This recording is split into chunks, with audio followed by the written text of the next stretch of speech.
From Washington, D.C., Joanna LeBlanc, national security law and political analyst and foreign relations expert, join us. Welcome to WION, and thank you so much for joining us.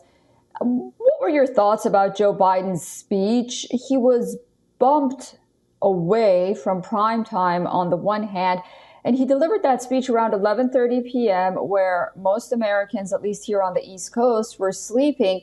And he had somewhat of a forceful tone to his entire speech. Can you talk about your thoughts and how you saw that speech?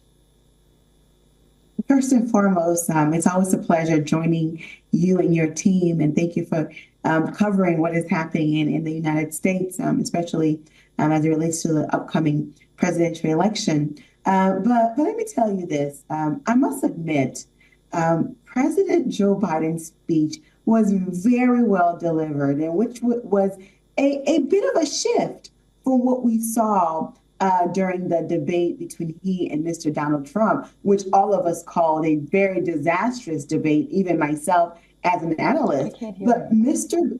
Biden definitely came back. I mean, his speech was very forceful. He had a lot of energy.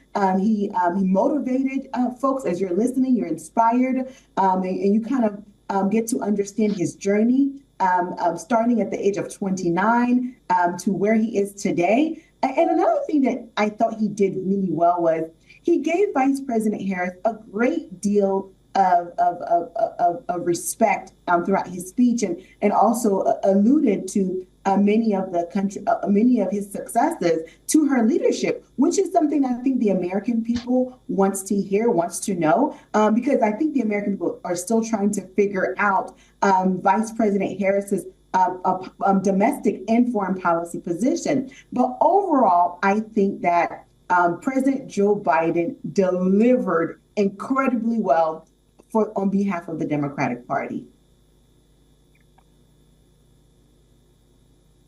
And your thoughts about Democrats being united more than ever before. We've heard this, but on the other hand, it's hard to not notice that Pennsylvania Governor Josh Shapiro, who was in line to possibly become Kamala Harris's vice presidential nominee, who's Jewish, is not attending the DNC. Barack Obama and President Joe Biden himself, they won't be at the DNC in a couple of days when Kamala Harris decides to accept this nomination.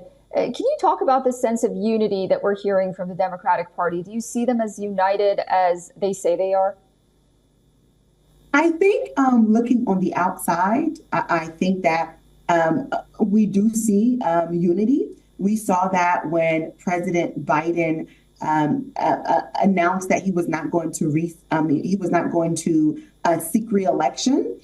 He instead endorsed Vice President Harris to be the nominee. The party fell in line. Ultimately, you have endorsements from President Barack Obama, from a host of governors across the country, and all of the delegates who had initially pledged their support for President Biden have now shifted their support to a Harris ticket.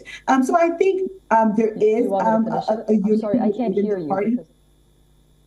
So I think there is unity within the party, and I think the mere fact that President Barack Obama is not attending, Governor Shapiro is also not attending. I don't think it should be of great concern, because I think at the end of the day is going to knock on doors and going to the campaign trail with Kamala Harris to ensure that she secures not only the popular vote, but also, as we know here in America, the 270 electoral votes that are critical in order for one to win an election, because you can win the popular vote, which we saw happen with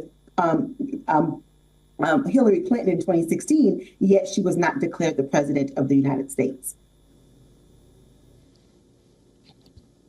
All right. Well, we'll be watching very closely. Tonight is another night at the DNC. A lot will happen. And of course, Kamala Harris will ultimately speak on a Thursday. Joanna LeBlanc, thank you so much for joining us on WION. I look forward to speaking to you again very soon.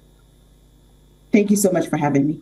For all the latest news, download the WION app and subscribe to our YouTube channel.